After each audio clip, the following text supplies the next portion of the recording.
टाढा एउटा ठुलो बालुवायुक्त मरुभूमि थियो र त्यहाँ दुई प्रकारका सर्पहरू बस्थे। एक प्रकारका सर्पहरू हेर्दा हरियो रङका देखिन्थे भने अर्को प्रकारको सर्प हेर्दा नीलो रङको देखिन्थे। मरुभूमि भए पनि हरियो सर्पहरू रुख र पानी भएको ठाउँमा बस्थे र नीलो सर्पहरू बाहिर तातो बालुवामा। हरियो सर्पहरू आफूलाई एकदमै राम्रो र शक्तिशाली ठान्थे।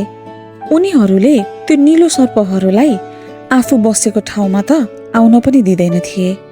ती दुवै सर्पहरू एकअर्कासँग बोल्दैन थिए, सँगै पनि खेल्दैन थिए र अलग अलग बस्थे। नीलो सर्पहरू बीच अजार नाम गरेको एउटा सर्प पनि थियो, तर ऊ अरू जस्तो थिएन।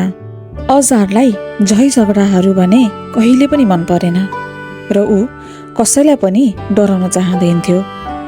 ऊ एकदमै निडर र साहसी थियो र हरेक समय नयाँ नयाँ कुराहरू जान्न चाहन्थ्यो। अरू नीलो सर्पहरू भने उसलाई देखेर अलिक अनौठो मान्थे। अजारको सबैभन्दा मिल्ने साथी भनेको एउटा बिच्छू थियो जसको नाम थियो पिट। पिट एउटा बिच्छू भए पनि अजारलाई आँखा चिम्लेर विश्वास गर्थ्यो। हरियो सर्पहरू बसेको ठाउँमा एउटा सुन्दर इवा नाम गरेको सर्प पनि बस्थिन्। यता इवा पनि अरू हरियो सर्पहरू भन्दा अलिक फरक थिइन्। उनी एकदमै दयालु र राम्रो स्वभाव भएकी थिइन्।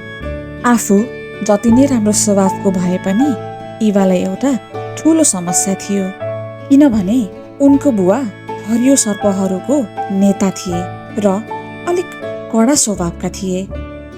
हरियो सर्पहरूसँग घमण्ड अलिक धेरै भएर होला इवाको बुवाले इवालाई जहिले पनि भन्ने गर्थे, तिमीले बलियो हरियो सर्पसँग मात्र बिहे गर्नुपर्छ, तिमीले अरू कसैसँग पनि बिहे गर्न पाउँदैनौ।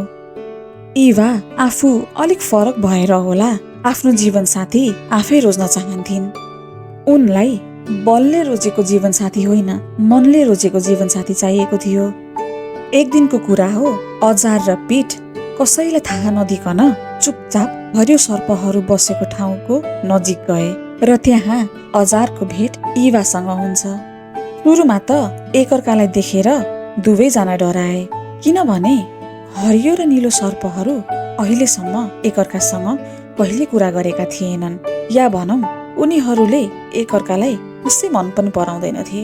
तर जब उनीहरू कुरा गर्न थाले उनीहरूले आफू दुई बीच खासै भिन्नता देखेनन्। उनीहरू हाँस्दै रमाउँदै र खुसी हुँदै घन्टौं कुरा गर्न थाले र कुरा गर्दै जाँदा उनीहरूले एकअर्कालाई मन पराउन थाले। हेर्दा हेर्दै उनीहरू साथी पनि बने। आफ्नो मित्रता उनीहरूले कसैलाई पनि भनेनन् र गोप्य राखे, किनभने उनीहरूको परिवारलाई यो कुरा थाहा पायो भने उनीहरू ठुलो समस्यामा पर्ने थिए। दिन बित्दै गर्दा त्यो मरुभूमिमा एक दिन एउटा डरलाग्दो घटना घट्यो। सबै सर्पहरू हाँसी खुसी बस्दै गर्दा अचानक सर्प समात्ने मानिसहरू त्यो मरुभूमिमा आउँछन् र उनीहरूले केही सर्पहरू समातेर आफूसँगै सहरतिर लान्छन्। ती सर्पहरू मध्ये एउटा इवा पनि थिइन्।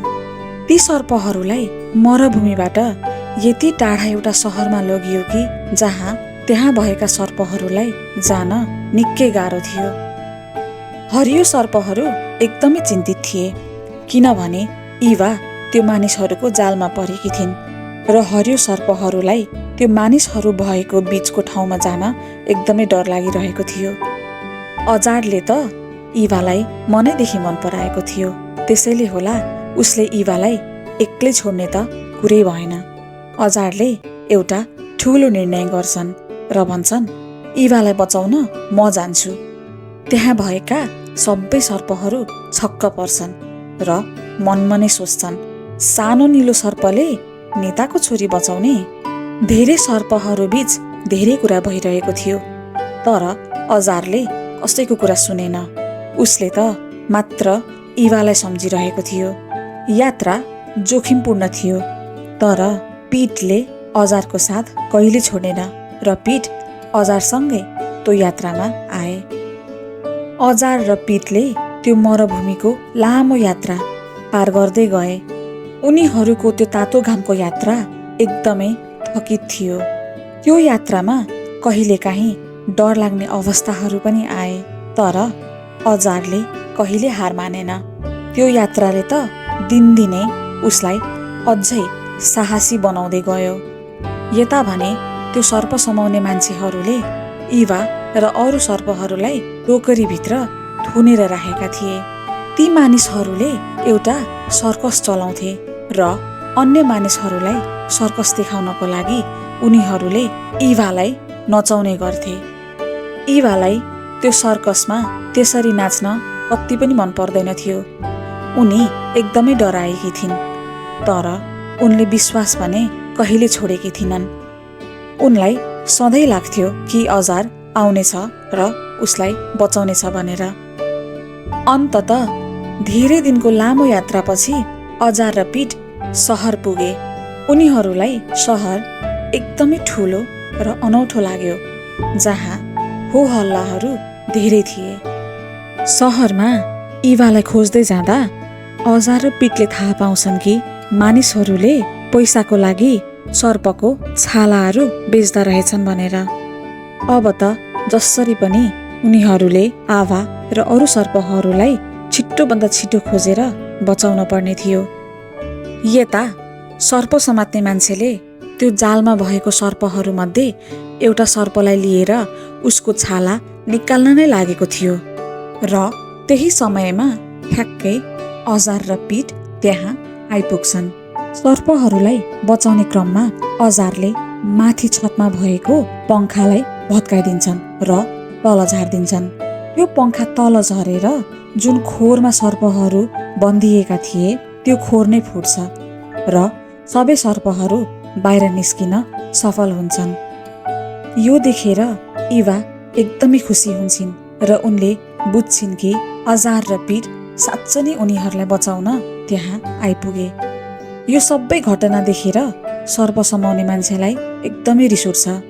उसले त्यो भागिरहेको सर्पहरूलाई फेरि समाउनलाई बीन बजाउन खोज्छ र त्यही क्रममा अर्को एउटा सर्प आएर उसलाई ठुङ्न खोज्छ, तर त्यो सर्पको विष त्यो मानिसलाई कति पनि लाग्दैन, किनभने उसले पहिले नै थोरै विष पिएर बसेको हुन्छ। आफूले विष पिएर होला, अरू सर्पहरूले टोकेको विष उसलाई कति पनि नलाग्ने भएको हुन्छ। बच्ने र बचाउने यो क्रममा अजारले त्यो मान्छेको बीन भेट्टाउँछ र त्यो बीन लिएर अजार एकदमै छिटो भागिरहेको हुन्छ। सफेरा पनि अजारको पछि पछि दौडिरहेको हुन्छ र अन्त्यमा जसरी भए पनि सफेराले आफ्नो बीन अजारसँग लिएरै छोड्छ। तर भनिन्छ नि, राम्रो काम गर्ने मान्छेको साथ त भगवानले पनि दिन्छ भनेर। हो, यहाँ पनि त्यस्तै भयो। दुईजना बीच झगडा गर्दै गरेको क्रममा सफेराको त्यो बीन भाँचिन्छ। अजार र सफेरा बीच झगडा रोकिएकै थिएन। ठुलो तुफान पनि आउँछ, तर झगडा भने रोकिने नाम लिएको थिएन। र त्यही क्रममा झगडा गर्दै जाँदा सफेरा माथिबाट खस्छ, तर तल खस्नु अघि उसले अजारलाई समातेको हुन्छ।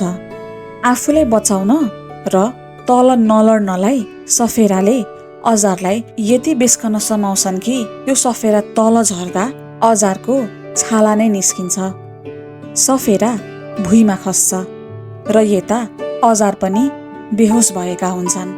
तुफान रोकिन्छ र इभा र अन्य सर्पहरू अजारलाई खोज्न भनेर निस्किन्छन्।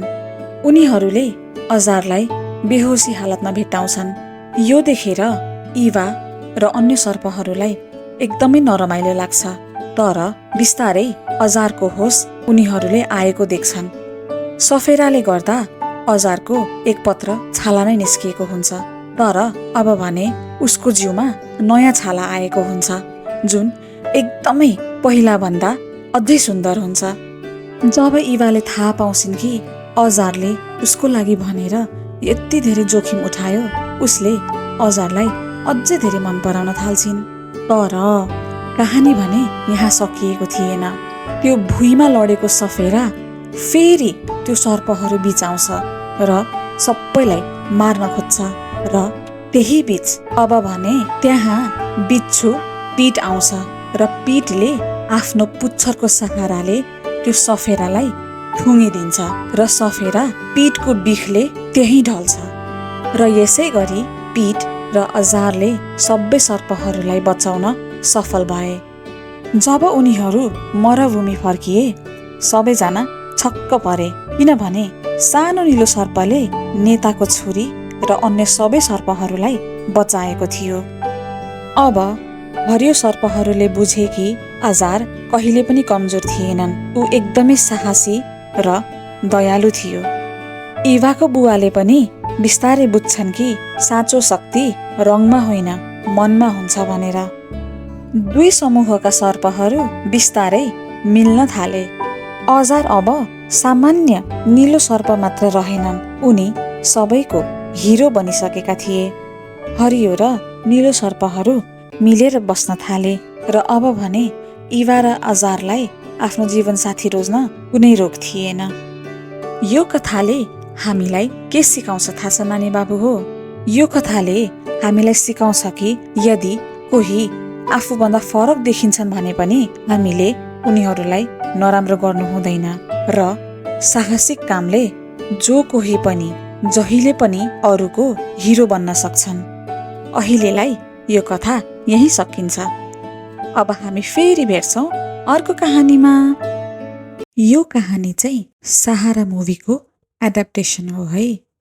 यस्तै अरू सन्देशमूलक चलचित्र आफ्नो बच्चाहरूलाई देखाउन मन छ भने मेरो च्यानललाई सब्स्क्राइब गर्नु है त।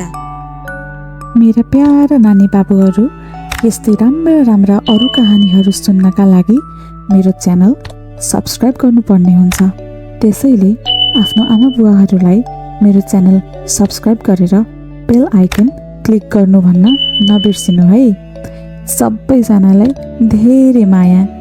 अब भेटौँला अर्को कहानीमा।